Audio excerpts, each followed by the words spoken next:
Hello, friends, and welcome back to Stories About Entitled People. OP, sounds like your ex-boss was living beyond his means if he couldn't afford a helper for you. He should have tried eating less avocado toast and brewed his own coffee at home. But before we begin, best way to support our channel is to leave comments, like, and subscribe with the turned-on bell so you don't miss the new video every single day. Here we go. I finally quit my toxic job. Boss freaked out when I put in my 2 weeks. Finally, I'm legitimately happy once again. After working with this toxic company for the past year and a half, I can finally say I'm leaving for a much better job. My old job, I've been heavily overworked, underpaid, and simply blatantly taken advantage of. I found a new job and accepted their offer that pays $15,000 more base pay, full health benefits, previous job didn't give benefits, and 4 weeks of PTO. I only had 1 week at my old job. I put in my 2 weeks yesterday. While I was hopeful my boss would have been reasonable and understanding, unsurprisingly, he freaked out on me and went into super guilt trip mode.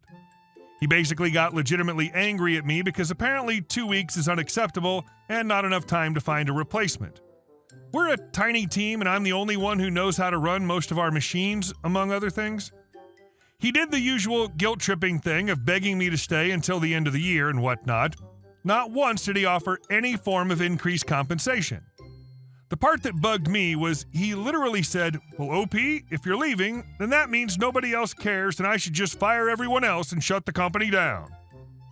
My only response to that was that I can just leave today if you want me to. Then he went on about I should have gave him advance notice so he could have hired and trained a replacement, to which I responded, "I've been asking for another guy to help me for months," which is true as I've been overloaded. Then he nearly yelled at me, "You know we can't afford another guy right now, so I don't know why you ever would have asked to get more help."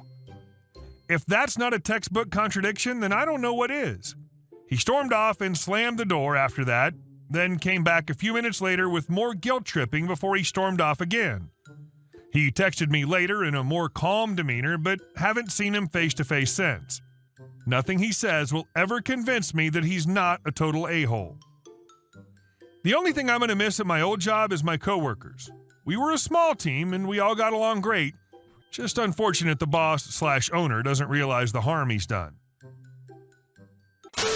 And our second story. Get the hell out of here, bum! This story came from my friend. She was going out to eat with her dad at a place that rhymes with Gob Heavens. Her dad's a carpenter, he works long hours, and is usually lightly covered in sawdust, paint, stain, what have you, and is not ashamed to go out in public like that, as he shouldn't be.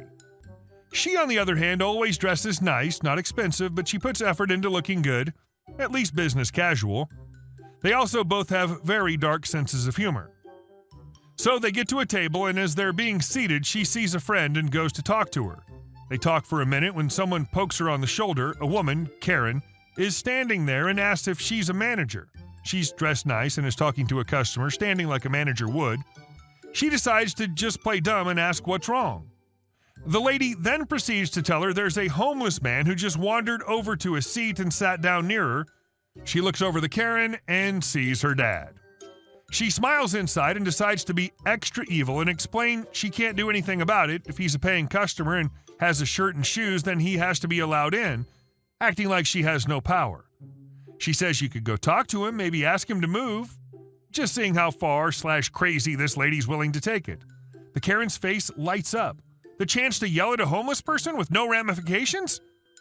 Karen jumps on that opportunity, just as my friend expected. Karen stomps over to her father and starts berating him, telling him he doesn't belong here and how dare he come in here all dirty and disgusting. Her father's quite taken aback, but then he looks over and sees his daughter smiling at him. He stops getting upset and angry and just starts fake crying. His daughter rushes over to her father and says, "How dare you talk to my father this way? He works hard every day to put food on the table." By this time, everyone's looking at the Karen. She's speechless and red-faced. She sputters and looks like a Disney villain who was just discovered, and she's so distraught she just grabs her purse and runs outside, not paying her bill. At this point, the real manager's coming over and hearing the yelling, only to see the lady running outside and chases her down. The father and daughter now have a nice laugh over their meal, while the lady has to try and explain this crazy story to the manager. FYI, the police were not called. The lady didn't get in trouble. She just looked like an absolute fool in a relatively small town. And our next story. Refused to give my parking spot to a disabled woman. I live in an apartment building that comes with one spot in a parking garage. My spot's the one closest to the elevator. 2 weeks ago, the apartment manager came to talk to me and asked if I'd be willing to give up my spot since a disabled woman was moving in. I said sure, I'd be happy to switch spaces. He said I misunderstood. He was asking me to give up a space in the garage entirely. He explained she used a van with a powered ramp and that she would need 2 spaces to be able to use it. I told him I would not give up my space. I pointed out to him that the parking spot was part of my lease. Last week, I came home and there was a large van with disabled plates parked next to my spot. I pulled in, parking as far from it as I could. The next day, I get a call from a woman about 7:30 a.m. She said that she was the owner of the van and needed me to move my car. I wasn't happy, I'd still been asleep, but I went down to move my car. She did the same thing the next 3 days. The next morning, a Saturday, she called me at 5:30 a.m. And I told her that she had to be kidding. I went down and told her that I don't wake up normally until 8:30 a.m. and would appreciate if she didn't call before then. She told me that she had plans and not to be a jackwagon. I reminded her that I was doing her a favor by coming down. That evening, 5:30 p.m., when I got home, the van was parked partially in my space so that I couldn't use it. I had her number, so I called. When she picked up, she said something snarky like, "Isn't it annoying to have to wait on someone?" I told her the difference was I could have her towed, and if she wasn't down here in 5 minutes, I would. She told me I wouldn't dare and hung up on me. I waited the 5 minutes and called the tow company. It took the company about 30 minutes to get there and tow the car from my space. She never came down. She calls at 6:30. I picked up and she started screaming. I just hung up on her. She called back, still screaming. I hung up again. About 30 minutes later, I get a knock on the door and she and the apartment manager's there. She asked me what the hell I was thinking having her van towed. I told her that's what I'm supposed to do if my space is blocked. And I did warn her first. The apartment manager said we needed to come to a compromise. I said that I did not need to compromise. According to my lease, I'm entitled to a parking spot. I never agreed to be woken up early every day, and I certainly never agreed to give up my spot entirely. She said that she was promised a spot she could use. What was she supposed to do? I told her that she needed to work that out with him, pointing at apartment manager, and leave me out of it. I'm done running every time she calls. She called me an a-hole as they left. I feel bad, there aren't any extra spots, it's one per apartment. This isn't her fault, but it isn't mine either. Edit. Info I should have put in to begin with. There are no additional spaces, it's one space per apartment in the building with no extras. The way the garage is laid out, I don't see a way to give her extra space without removing one of the spaces. The apartment manager has offered to reduce my rent if I give up my spot entirely. I refused. I live in an area of town that has truly awful parking. I'm paying about 30% more for my apartment than a similar one in the same area because I want the parking space. I will not give up my space.